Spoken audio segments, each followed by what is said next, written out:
Hi, I'm Dex Gelfand. I call my practice Therapeutic Spiritual Counseling, and you can always find out more or contact me through my website, which is dexsessions.com, just like you see here. Don't worry, I'll also put that on the wording. You can see it on the going to YouTube. What I'd like to talk about is feelings of shock, processing feelings of shock, processing shocking incidents, moments of shock. I come across new information, or rather, I make new discoveries as I go forward, continuing to conduct sessions with my clients and see and feel how they are processing things and find ways to streamline things to be more efficient, more effective. But it has been several years that I've had a completely 100% effective way of helping anybody to permanently resolve and have relief from their feelings of shock and your moments of shock. We all accumulate these. And this video, will replace earlier videos and talks that I've done on this subject, because this updates everything. So I want to make this as comprehensive as possible. Now, the initiative for making this new video on this subject came when one of my clients asked me a question that he put to me, because we'd been working together for a while, and some of how I work evolved with him in our sessions as well, and specifically as the subject of this talk is regarding processing feelings and moments of shock. So now let me start with some background, and I'll get to what that question is, my answer, and so forth. My earlier background in life is that I had spent a good amount of time training in and practicing the techniques of Dianetics and Scientology, which I've since come to recognize as very often superficial, misleading, not all it's cracked up to be, that's for sure. And I find that without going into a long conversation about that, try to keep it short and sweet and stay with the main subject about processing your feelings and moments of shock. But as to Scientology, I find that people can spend enormous amounts of time and money, and they can have moments occur from time to time in their counseling sessions. They call it auditing. You can have like brilliant moments where you just feel wonderful and feel like everything's changed. But what doesn't happen so much is things that are truly life-changing and affecting how well a person gets through their actual lives, how well they manage to resolve the things that give them bad feelings, rather than kind of overlay that with feelings of how great they should be feeling, and whatever their experiences have been should make it better. When in fact, in my experience, and I've had many, many clients who did the Scientology route and spent, without exaggerating, hundreds of thousands of dollars over 15, 20, 30 years, and had their moments which seemed superlative times, which kind of kept the hamsters on the wheels, seeking what they really hoped for, wanted, and or expected from what they were promised at the very beginning. I can think of a few examples, clients who went through their whole Scientology experience with a few highs here and there, but essentially still struggling with the things that didn't make them feel good, gave them bad feelings about themselves and their lives. One comes to mind with a person who had never gotten over what for him was his very difficult birth, despite hundreds of thousands of dollars and decades spent in what he felt was very worthwhile Scientology experience. So he came to me explaining that this was what he was still trying to resolve.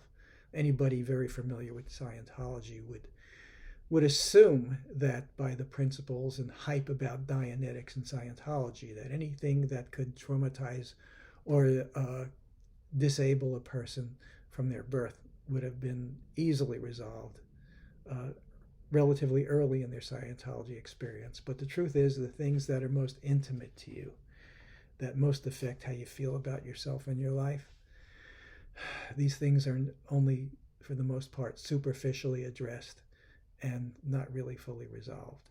So it took exactly 2 sessions to completely resolve that which he had said had been ruining his life despite all he'd done in Scientology. And there was another client who found very frequently he was taking on an attitude and a way of being towards people that he and the people closest to him recognized as being unpleasant and off-putting. And again, he was somebody else who spent huge amounts of money and time in his Scientology experience, supposedly reaching toward and arriving at very ascendant states of being, and yet he was still falling into this way of being and talking and expressing himself to others that made it unpleasant to be around him.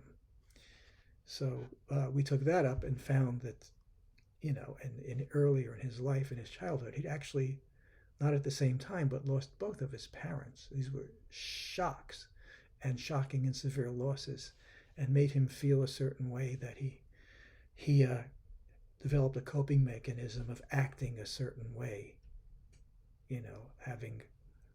no longer having his mother and father at that tender age, and to try and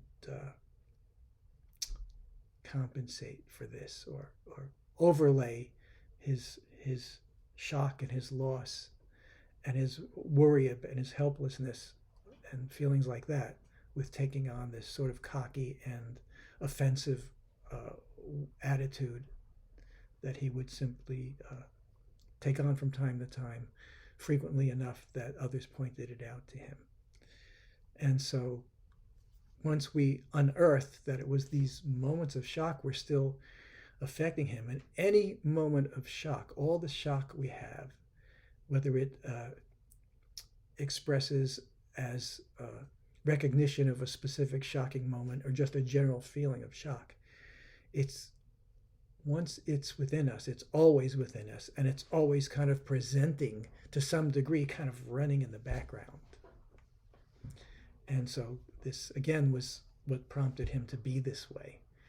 So being that his Scientology and Dianetics really just did not have the tools, as disappointing as that must have been for him, to change and resolve this. With the techniques I use to resolve feelings of shock so that they just no longer present to express and be felt anymore. These were resolved. And then the next step was to actually untangle, take apart, resolve, and process away this way of presenting himself, this self that he took on, this attitude that he took on. And this was relatively simple and easy as well. And I remember that 3 years later, he sent me an email message to say, Dex, I still feel great. I still have no trace of those feelings or that attitude anymore. Just wanted to say thanks and to tell you that these changes these changes stayed. What was gone was really gone, and I continue to have so much better life and life experience and feelings about myself and others. Okay, so that will cover the superficiality of Scientology's processing and how, with relatively simple techniques that I use, we do resolve these things. Now, as to the resolution of shocks, again, shocks are a very, very intense, disturbing feeling that keeps a person off balance and present a level of anxiety that nobody should have to live with. Well, and we all kind of operate with some of this in us. And through my Scientology experience, I was quite kind of mastered the materials quite well. I was known to be what they call very well, they have the word very standard as their word for being very, very good at applying it exactly and specifically, different techniques and principles.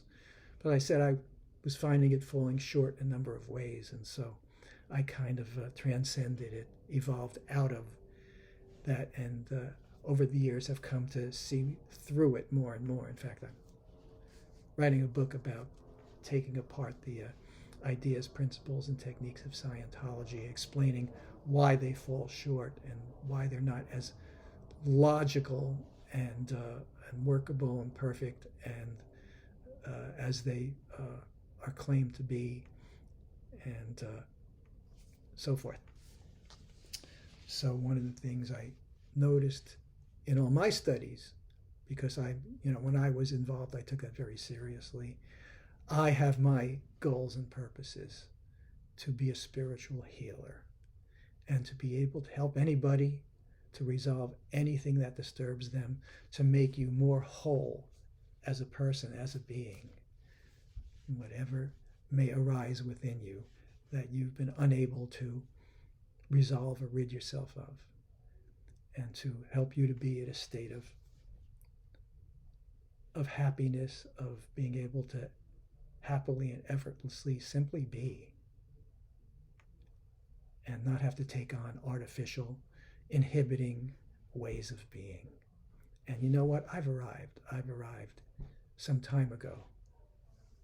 I do this. I've arrived at my goals to be what I am now, which is not to say that there isn't always more to learn, always ways to improve and advance. Everything in life is a work in progress. And that's one of my, you could say, principles or personal mantras, if you will. And so as this relates to processing shocks in Scientology, L. Ron Hubbard, who falsely claimed to invent every piece of every technique used in Scientology, mentioned that in disturbing moments, traumatic moments, there is or can be what he called the moment of shock. And he mentioned this in a 1956 issue, April of 1956, what he called the moment of shock. But what he never actually claimed to be able to do was to really, truly resolve feelings and moments of shock in us. And in my thorough research and studies, I became aware of actually 4 different people who had been researchers in Scientology. All of them couldn't help but eventually noticing that nothing in Dianetics and Scientology really helped a person to fully get over, transcend, and resolve their shock. And so, in fact, I saw one bit of Hubbard's technical works in instructing the training and running of the counseling techniques, where he actually said, steer away from shocks. And wow, that is so telling. How can you claim to help a person to resolve what disturbs them when you're supposed to avoid what disturbs them? And that is a good way of showing just how superficially Scientology works and why people come out of it with what they still are struggling with. So anyway, there were 4 different people involved in researching some techniques or aspects and developing those. In Scientology, all of them later left, because one of the downsides of being involved with that and being somebody who contributed was that if you shined too much in Scientology, you became too well known for being special. Hubbard would eventually throw you under the bus and get rid of you. I won't go into some of the names, but the bigger names, that's always happened to them. But each of these people came up with their own technique, which was intended to resolve shock in a person, since Scientology didn't have it. And I became very familiar with all of these. And the one that seemed to be the most relatively effective was by a man named Alan Walter, who was involved in contributing to Scientology for quite a while, mostly in the 1960s, before he was gotten rid of. And he contributed what I would estimate to be about 30% of what ever since people know as Ron Hubbard's Scientology. So I started out working from his, Alan Walter's, shock handling. Alan also developed his own kind of Scientology 2.0. It was a general improvement for helping people to arise spiritually and become more whole, and to process and resolve the things that disturb them. And it certainly worked better and deeper than Scientology, what he called knowledgeism. It was a step up for sure, or is a step up. It suffered from some of the same faults as Scientology, and I see a lot of the influence of L. Ron Hubbard's attitude in Alan Walter and his works. But Alan was a brilliant man, and his contributions are interesting and more helpful, and he even did address some things that Scientology didn't even address. So anyway, one of them was his shock handling technique. His shock handling technique, I believe, would work, in my experience, in most cases.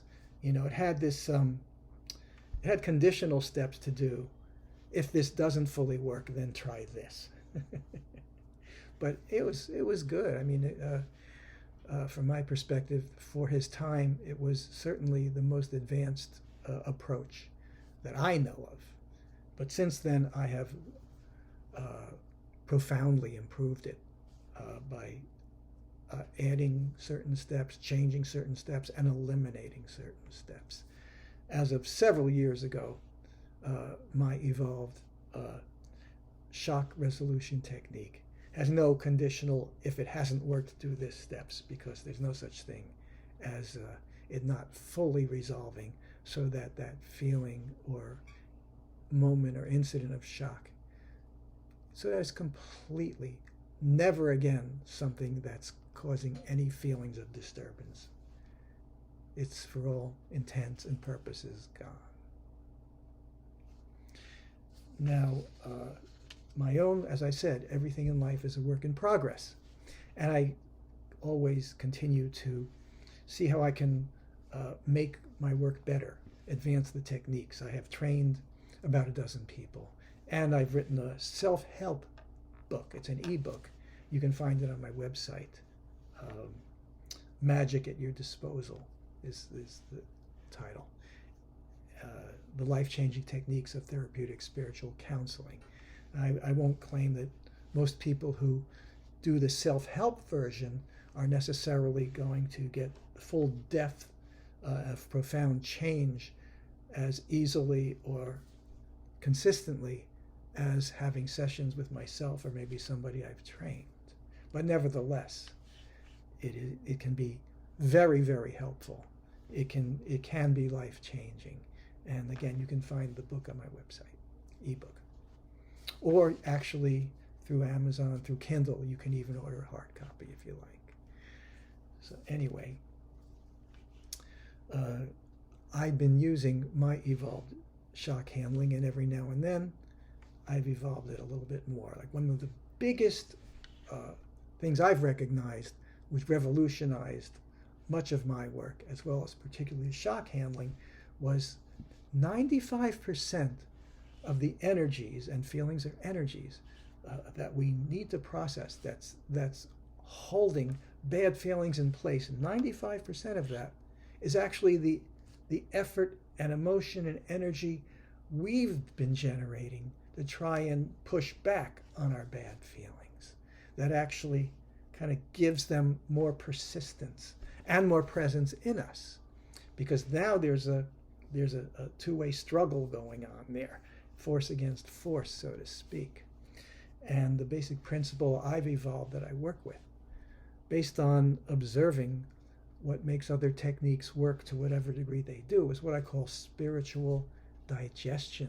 It involves effortlessly allowing the presence of whatever anxiety or shock is presenting, and to process it pervasively, which is, rather than, say, address the anxiety of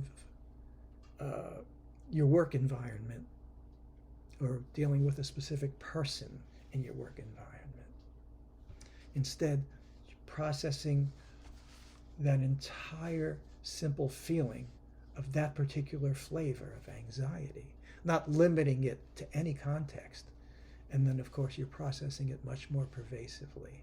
So allowing the full presence of the energy of those feelings, the emotional feelings, and how it manifests and expresses through physical internal sensations in you, and just remaining effortless and allowing, along with that, all the backed up energy, unpack all of the pushback in you, all of the resistance, because that has that same flavor of anxiety and desperation in it.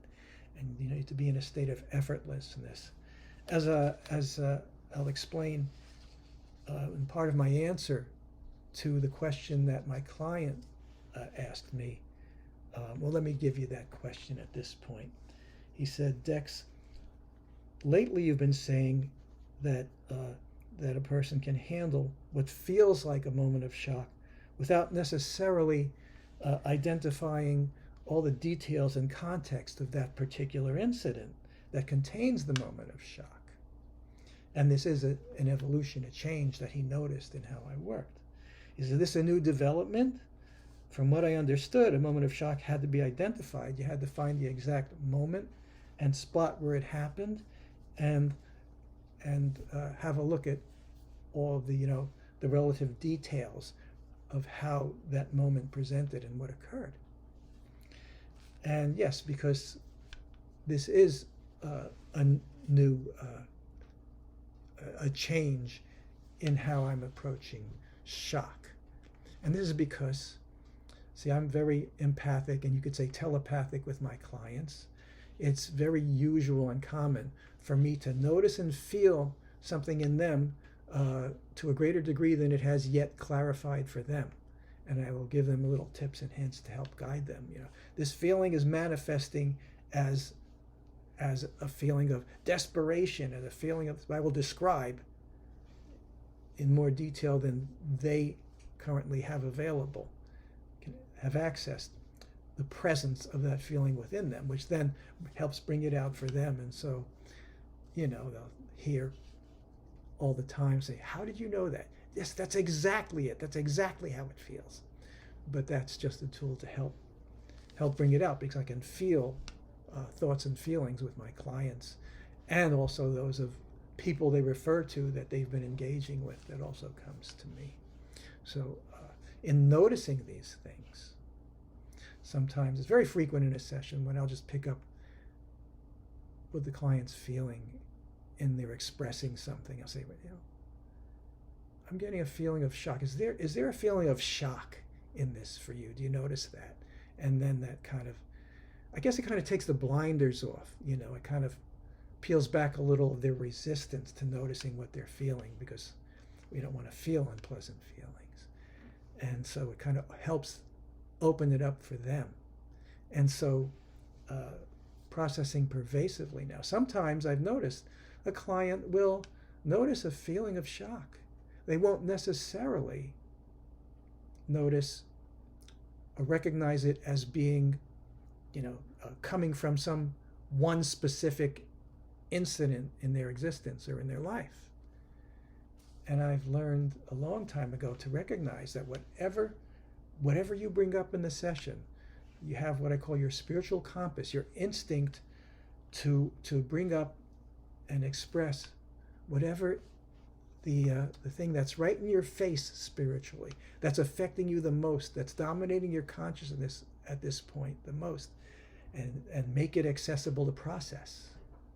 Another quality of what I call your spiritual compass is that in the context of a session, we can take up anything, no matter how overwhelming or intense it's been, because addressed this way, your spiritual compass presents it in a stream or a flow that is the precise right speed and volume for you to be able to spiritually digest it, to fully absorb it and take it in. It'd be the perfect rate of flow always. I never, one of my principles, as part of my answer to his question, is a general rule of spiritual digestion, is that you never put effort into your processing. You just take advantage of whatever your spiritual compass offers up. You remain effortless and just allowing to be fully noticed and felt within you so that it can express, absorb, and digest within you whatever naturally arises, however it naturally arises.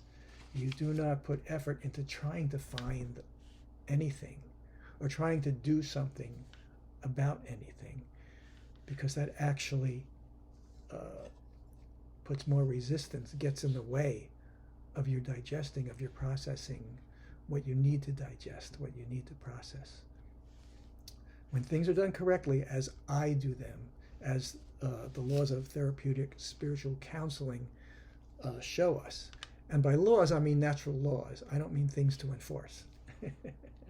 But my clients who train with me, they do need to understand that. There's no pushing and there's no pulling. If the client starts to feel like they should be looking for something, no.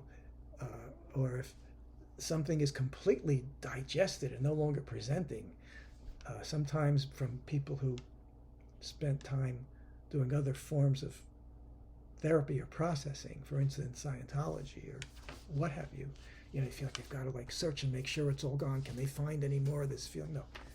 When it's not present, that's all you need to know. It's no longer present. So again, the point there is, do not put force or effort or work into this. It's real easy. It's just taking what you naturally get, having it, and be remaining effortless. And if you notice feelings of tension or resistance, just come back to being effortless and allow those feelings of tension and resistance themselves to unpack and be felt. And so, the point being here in relation to my client's question, people, more and more, I see my clients coming up with just the feeling of shock, not necessarily being drawn to one specific incident. And this seems to happen more and more, the more sessions, the more processing clients have done with me, because it seems like you gradually evolve to be able to take on more. You're more whole, there's more of you there, and you process one or two or three, however many major moments of shock individually, and you just become more endowed in your ability to experience and process and digest things. And you can more and more process, as I say, pervasively, the entire feelings of shock, rather than just processing those feelings in relation to one moment that gets triggered sometimes for you. And again, you process pervasively, then there's no more moments or incidents to manifest. When you process any feeling, shock or anxiety, in this sense pervasively, which is to say not limiting it to the specific context of one specific moment or another. And frequently what happens is, in just allowing that feeling to fully process and be felt, and having the full presence of that shock or whatever feeling to be within your being, rather than trying to push it out somewhere, then various moments may come to mind as it processes, where this feeling of shock or anxiety has had an opportunistic moment to express through. You see, that's part of the philosophy that I've developed, the outlook that I've come to see, is that it's not so much that we get anxiety because of one specific or two specific things that have happened. It's more like we all have these energies and feelings within us, and they find opportunistically, seize on moments that they can express through. To talk in a more spiritual vein,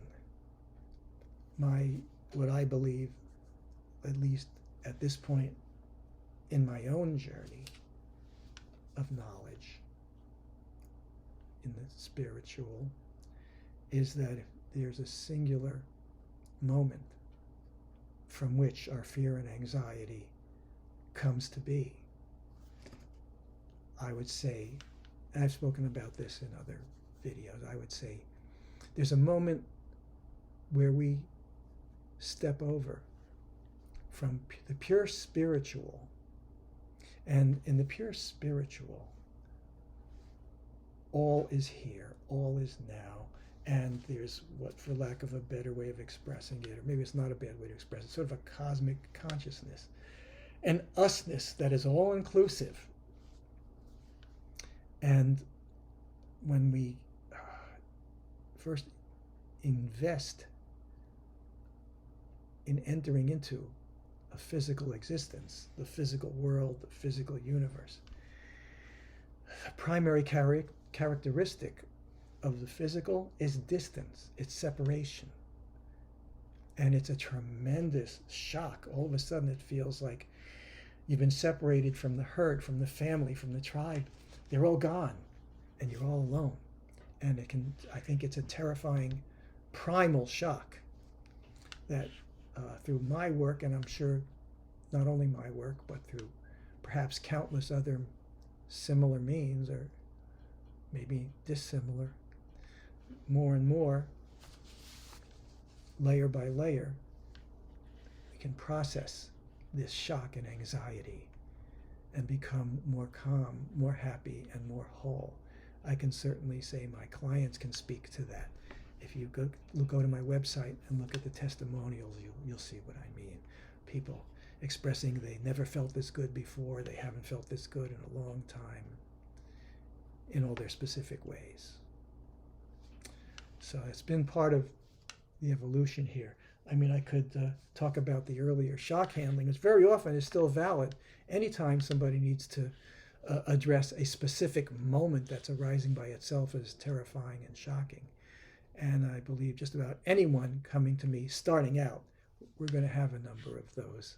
And the relief is going to be nothing short of amazing. It always is. Yeah. So please, I invite you to find out for yourself. Contact me through my website. It's just an amazing feeling of relief and wholeness. And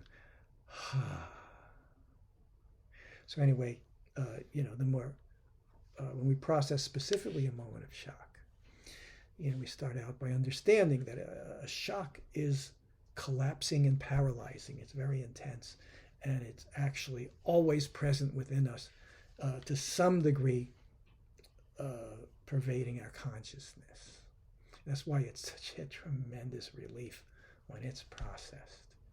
And so the technique I was using, as I said earlier, perhaps the biggest, most important step is when you lay back effortlessly and allow all the pushback you've been generating, all that desperation and anxiety of resistance to this moment or this feeling, and just let that release through you.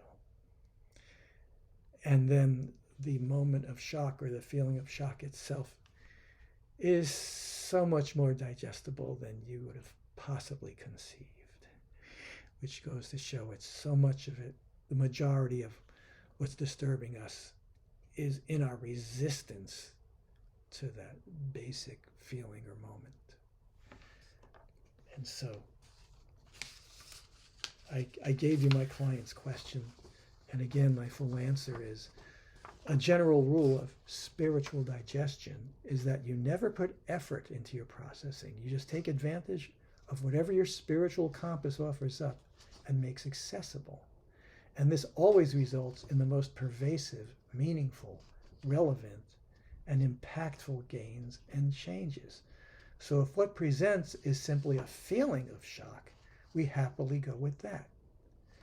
It may relate to one or any number of connected experiences where that feeling presented. And one or any number of these moments may or may not consciously emerge to be recognized if and as needed to allow for the completed digesting of that feeling of shock. By just allowing the flow of that energy of feeling through us, it becomes much less, it diminishes and diminishes until it's no more. And then there's that moment when you notice it's so quiet. It's gotten very quiet. It's all gone. And it's a wow moment. It really is. It's a profound spiritual liberation. And so that is my most current up-to-date understanding and way of working, so that we actually can make all those changes, resolve and completely digest every bit of feelings of shock. And I guess one important thing to make clear, understand, is that it's not in the effort to get rid of anything, to make it go somewhere else. That's what makes things stick around. It's by allowing the presence of what is to be present within your being, rather than making it bigger and stronger, more pervasive and more persistent by pushing back on it. And it's always a revelation how actually experienceable, how you can have it, how you can allow it to be felt within you, and how it just becomes nothing as you just simply allow it to be within you, rather than try to get rid of it or try to do anything to it. That's the basic principle of therapeutics, counseling, and spiritual digestion. That is the subject for this talk.